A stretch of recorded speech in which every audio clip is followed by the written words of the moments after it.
sur les ondes de Radio Tunis, chaîne internationale. Vous écoutez 120 minutes qui se poursuit jusqu'à 19h, toujours avec la même équipe.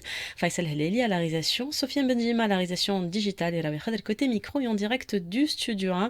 On vous parle d'une opportunité, surtout si vous êtes dans le monde des médias, du journalisme et particulièrement du journalisme de qualité. On vous propose deux programmes, un hub pour le journalisme de qualité, c'est le Smart Media Accelerator. Et pour nous en dire davantage, j'ai le plaisir d'avoir au bout du fil Benoît Faido de la Deutsche Welle Academy pour nous parler de ce Smart Media Accelerator parce que c'est maintenant qu'il faut postuler et je crois que vous avez jusqu'à la fin du mois. Bonsoir Benoît. Bonsoir Raouia. Vous nous entendez, vous nous recevez bien, j'espère. Oui. Voilà, il n'y a pas de décalage. Tout va bien jusqu'à présent. Alors, la Deutsche Welle Academy, alors ce programme, il grandit petit à petit jusqu'à devenir, voilà, tout un hub avec deux programmes. Ça a commencé avec le Media Love Tech, mais aujourd'hui, c'est tout un parcours avec lequel on suit les médias depuis l'idée jusqu'à l'accélération. Donc, est-ce que vous pouvez nous présenter un petit peu ces deux bébés qui ne sont plus tout à fait bébés? J'aime bien la présentation, en tout cas, merci. Donc oui, ce qu'on peut dire, c'est que c'est en fait ce qu'on a créé, c'est un écosystème qu'on essaye de développer, d'agrandir, de nourrir, et aussi en s'adaptant, en changeant des choses. On essaie d'appliquer ce qu'on enseigne entre guillemets à nous-mêmes aussi. Donc qui sommes-nous? Nous sommes la Deutsche Welle Academy à l'origine de cette initiative Smart Media Accelerator. L'idée, c'était de repérer les initiatives, les talents dans le domaine des médias ou dans le domaine, je dirais, de tout ce qui peut servir les médias. Hein. Oui. On pense souvent derrière médias, créer une plateforme, y mettre du contenu, c'est vrai, et c'est très important. Mais c'est aussi les outils qui peuvent aider les gens qui créent ce contenu. Donc ça a démarré au tout début avec cette idée-là, il y a maintenant 7 ans. Ça remonte avec Media Love Tech, ce qu'on appelait donc le... Oui, le temps passe. Ça ne rajeunit pas. L'incubation, ce qu'on appelait l'incubation média, et c'est pour ça que ça avait aussi cet intitulé-là et que ça l'a toujours, Media Love Tech, parce qu'on recherche toujours les projets médias, mais aussi des projets tech qui peuvent servir, comme je le disais, le journalisme. Et c'est d'autant plus vrai en 2025 lorsqu'on parle du déploiement de l'intelligence artificielle, qui est un peu le mot dans toutes les bouches.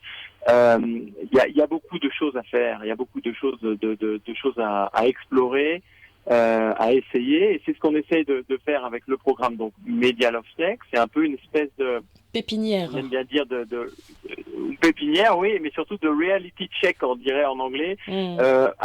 Essayer de voir en un temps rapide, avec c'est un programme sur 3 mois en ligne, dans lequel on demande aux participants de produire des choses, de fournir des livrables pour voir si en un temps demandé assez rapide, et c'est un peu se mettre dans la réalité du marché, c'est ça que je voulais dire, pour voir si le projet il est solide.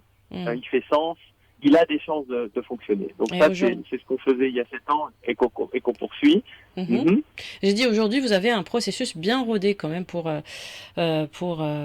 accompagner, ou en tout cas pour voir si ces projets peuvent continuer, durer dans le temps, etc., avoir le bon business model, puisque ça fait à combien d'éditions là, 7? Du coup, ce serait la 7e, si je me trompe pas. Ouais. Après, c'est vrai que comme ça a été annoncé, le Smart Media Accelerator, ça incorpore un autre programme qui se veut un peu complémentaire ou dans la suite, logique, qui est l'accélération. Et là, on s'adresse plutôt à des organisations déjà établies, des médias de tout type. Malheureusement, dans nos critères d'éligibilité, on ne reçoit pas les médias publics, donc RCCI n'est pas qualifiable, je crois. Mais je ne sais pas s'il y avait vraiment des besoins. Elle en a besoin ou pas? Par contre, voilà. Mais en fait, c'est un peu ça l'idée. Et donc du coup, il y a ce que je voulais dire, c'est à travers les programmes.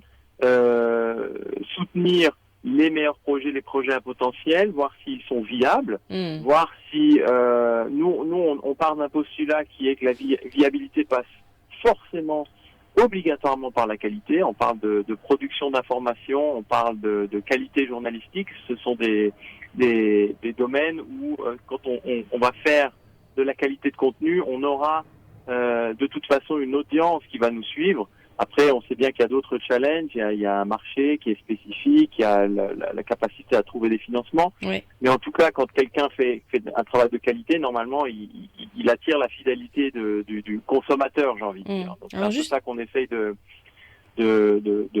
transmettre aussi. Et puis, il y a un point aussi que je veux souligner, quand on est par exemple à Media Love Tech, et ça on l'a vu après 7 ans, il y a des gens qui viennent avec des idées, des équipes qui viennent avec des idées, et puis avec le temps, l'idée, elle périclite, elle fonctionne pas forcément, mais les porteurs de projets, ils ont acquéri une façon de faire, une façon de voir les choses qui peut leur ouvrir d'autres portes, avec un nouveau projet, avec d'autres opportunités, voilà. Donc c'est aussi ça qu'on essaie de soigner au sein de notre initiative, c'est, comme je le disais au début, un écosystème, c'est-à-dire un réseau, des gens qui peuvent après se parler entre eux, qui connaissent les forces des uns, qui connaissent les idées, et qui voient ce qu'ils peuvent éventuellement faire par la suite ensemble ou se donner des bons tuyaux pour ainsi dire. Voilà.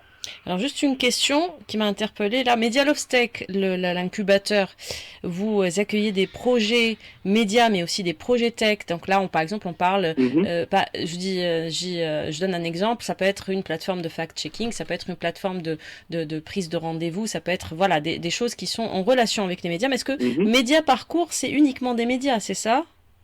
Ou c'est même plateforme? Plutôt médias, oui. Après, il faudrait voir au cas par cas, parce qu'aujourd'hui, c'est vrai que la définition de média est peut-être assez, assez. Je vais pas là, dire les tout, frontières, assez, elles sont malléables. Voilà, les frontières. Voilà. Je pense que l'idée vraiment centrale, c'est quand même la production de contenu informatif. Hein, voilà. Donc oui, on travaille avec ce qu'on appellerait plutôt des médias de niche, des médias qui peuvent s'intéresser à un certain type d'information. On a eu le cas, par exemple, de projets qui traitaient de l'information pour les jeunes parents, ou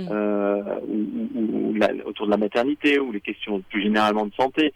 Là, on peut avoir des choses très très spécifiques pour donner juste cet exemple-là, mais on peut avoir d'autres exemples. Mais c'est vrai qu'à priori, Média Parcours, c'est plutôt pour une organisation plus classique, ce qu'on définirait plus classiquement de médias. Alors, maintenant, plus concrètement, donc deux parcours différents, deux programmes différents, des deadlines différentes ou c'est les mêmes pour postuler? Alors, c'est aussi quelque chose qu'on a un peu amélioré avec le temps. On fait un appel à candidature qui est commun. C'est-à-dire que depuis le 1er avril jusqu'à la fin du mois, on peut postuler soit à Media Love Tech, soit à Média Parcours, en passant par un seul et même formulaire. C'est-à-dire qu'en remplissant le formulaire, on va dire, moi je pense que je postule plutôt à ça, mon profil c'est plus ça. Ouais. Et d'ailleurs, nous, dans notre sélection et évaluation, on peut très bien reverser une candidature dans un autre programme si on considère. Enfin, c'est pas du tout éliminatoire si quelqu'un se met sur un créneau où nous on pense après évaluation et aussi interview, parce qu'on parle avec les gens, notamment dans le cadre de Média Parcours, c'est un peu plus particulier. Donc voilà. Donc concrètement, on a un site. Alors on peut l'atteindre en tapant smartmediaaccelerator.com, ou bien medialovetech.com, ou bien mediaparcours toutattaché.com. Ou bien aller directement sur la page aussi de l'académie.deutschewelle pour trouver aussi. Voilà, il y aura aussi. Et puis tant qu'on en est à faire le tour, on a aussi la page Facebook. Facebook.com/smart. Sur tous les réseaux sociaux. Et voilà. Alors, un programme et avec ça, normalement. J'allais dire, c'est juste que c'est pas la même durée. Hein. C'est juste pour savoir que quand c'est plutôt la première phase donc d'incubation, voire même d'idéation, donc c'est plus court. Donc c'est 3 mois pour Media Love Tech et c'est un peu plus long quand même pour l'accélération. Cette année, on a une offre pour l'incubation qui est de 3 mois en ligne, parce qu'on a développé aussi ces dernières années une vraie belle offre en ligne avec des experts, des leçons. Donc tout ce parcours, ce programme qu'on propose peut être fait directement online. C'est quelque chose quand même de quelque part très confortable pour quelqu'un qui veut vraiment tester son idée. C'est pour ça que j'invite vraiment les gens à postuler aussi à Media Love Tech, parce que en 3 mois, on a une certaine, je dirais, souplesse, même si on a des deadlines stricts. On peut composer à sa façon le suivi des leçons, la compréhension des unités, entre guillemets. Par contre, il y a des livrables à fournir. Ouais. Donc oui, ça c'est sur 3 mois. Donc ça se passera officiellement sur la période estivale cette année, avec Bosser depuis la public, plage, c'est pas mal. voilà, aussi, voilà, on peut voir ça comme ça. Et bon, après, on se réserve la possibilité éventuellement des fois de faire des suivis, des follow-up, mais pour l'instant, c'est 3 mois. Et pour Média Parcours, c'est un minimum de 6 mois qui peut s'étendre selon les activités qu'on aura définies. Ce que je peux juste dire sur Média Parcours, c'est ce qui est intéressant aussi. On essaie de mettre en fait de la rigidité et de la flexibilité. C'est un peu particulier. On met des balises. Avec des deadlines, mais entre les balises, par exemple pour Média Parcours, on discute vraiment avec le média en question qui sera sélectionné pour voir quels sont ses vrais les priorités. Donc un parcours, entre guillemets, se distingue vraiment d'un autre parcours. On a travaillé ces dernières années à chaque fois que trois entités différentes, 3 organisations, et chacune a vécu une expérience différente. Donc c'est un peu personnalisé. À travers l'accélération. C'est un peu personnalisé avec, comme je le disais, quand même des passages obligatoires. Oui. Alors, aussi, autre différence, c'est que Media Love Tech est ouvert, les candidatures sont ouvertes aussi aux porteurs de projets en Algérie et au Maroc, c'est ça?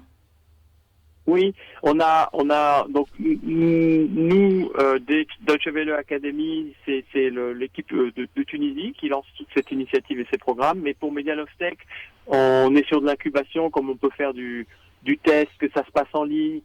Pour nous, ça reste jouable et possible d'ouvrir ça à d'autres candidats. Donc, on a décidé d'ouvrir ça à l'Algérie et au Maroc comme on l'avait fait ces 2 dernières années. Ça marche très bien et on a aussi ça permet d'élargir aussi la communauté et l'échange, oui, tout à fait. L'écosystème, l'échange. Oui, donc ça c'est pour Media Love Tech. Média Parcours, c'est destiné aux médias tunisiens, on le rappelle. Autre question également, vous les accompagnez. Donc, alors combien de places finalement, si on veut postuler, il y aura combien de projets pour Media Love Tech qui seront retenus et combien pour Média Parcours? Alors, pour Media Love Tech, étant donné que c'est complètement en ligne, a priori, ça peut être infini, le nombre de places. Après, on sait par expérience, même qu'on a accueilli, par exemple, une 50aine de projets en ligne l'année dernière.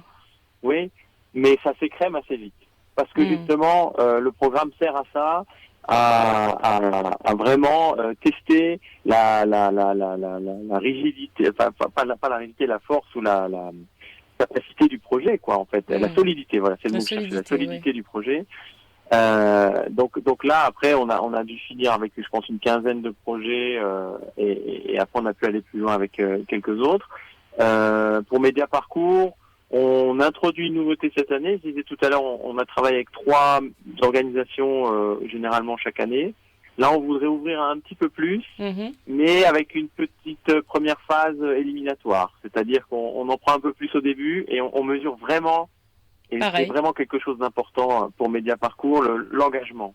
L'engagement des équipes dans leur entièreté, parce que si on veut arriver à quelque chose dans l'accompagnement d'un média, en fait, nous, on n'est pas là pour faire les choses. On se définit comme étant une offre à disposition. Mais il faut qu'en face, il y ait une organisation qui a envie de bénéficier, de profiter de ça, en s'engageant vraiment dans le programme. Donc c'est ce qu'on veut essayer aussi de diffuser à travers nos programmes. On se tient là comme une offre. On a pour habitude de dire les bons projets, a priori, si on est honnête, ils n'ont pas besoin de nous, ils peuvent y arriver tout seuls.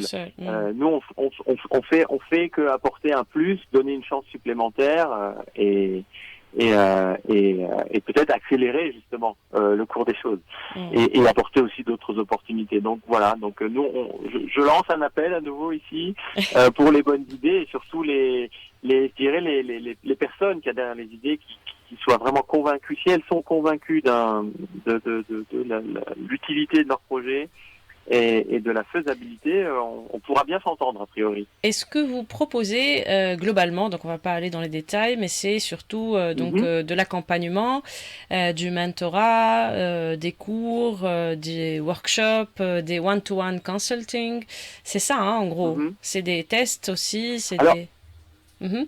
voilà, c'est un peu variable selon les programmes, évidemment. Surtout que pour Media Love Tech, cette année, on travaille uniquement en ligne. Ouais. Donc oui, c'est des cours en ligne. Il peut y avoir des questionnaires. Il y a surtout des comme je disais, des livrables à rendre pour pouvoir vraiment aller au bout de la démarche quand on est un jeune entrepreneur ou porteur de projet, de passer en revue tous les étapes indispensable pour pouvoir faire fonctionner le projet. Donc ça c'est plutôt des inputs online.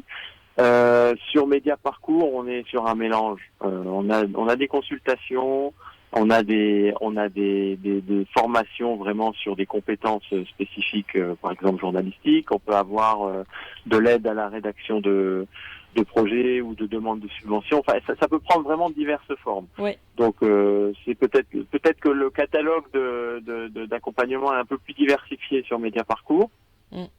Mais en tout cas, voilà, on essaie d'adapter en fonction de là où sont les besoins. D'accord, voilà, donc ça c'est on a bien présenté je crois les deux programmes, Media Love Tech et Media Parcours. Il y a juste à aller sur le site, remplir le formulaire selon le programme dans lequel on se trouve. C'est ce que j'allais dire.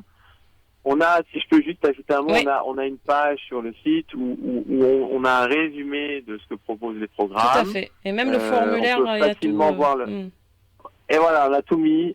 On essaie de faire quelque chose d'assez simple et clair, parce que derrière il y a beaucoup de complexité, mais c'est ça le challenge, et c'est ça aussi le challenge pour les projets, c'est d'avoir une façade, une sortie compréhensible et claire. Et voilà, on espère que ça l'a été, par exemple, pour vous à la lecture. Oui, en tout cas, oui, c'est assez, comme vous le dites, assez simplifié, et on comprend très bien c'est quoi, que présente l'un et l'autre, les deux programmes, qu'est-ce qu'ils proposent, et puis qui est éligible ou pas, etc. Donc tout est clair pour postuler. Les étapes du programme également, la line-up, je veux dire, donc plutôt la timeline de comment va se passer cet accompagnement. Donc tout ça est très très clair. Merci en tout cas de nous avoir proposé de nous expliquer ces deux programmes à ceux qui sont dans le secteur, j'ai envie de dire, donc pas que les journalistes, mais ceux qui travaillent dans cet écosystème, qui ont des idées, qui ont envie de développer des idées ou qui ont déjà des projets en place et qui ont envie de monter en compétences ou en croissance. Voilà, ceci est pour vous et pourrait vous intéresser. Merci beaucoup Benoît Faydeau de la Deutsche Welle Academy. Merci pour ces explications. Au revoir. Et à une prochaine. Yes. Bonne journée, au revoir. Bonne journée.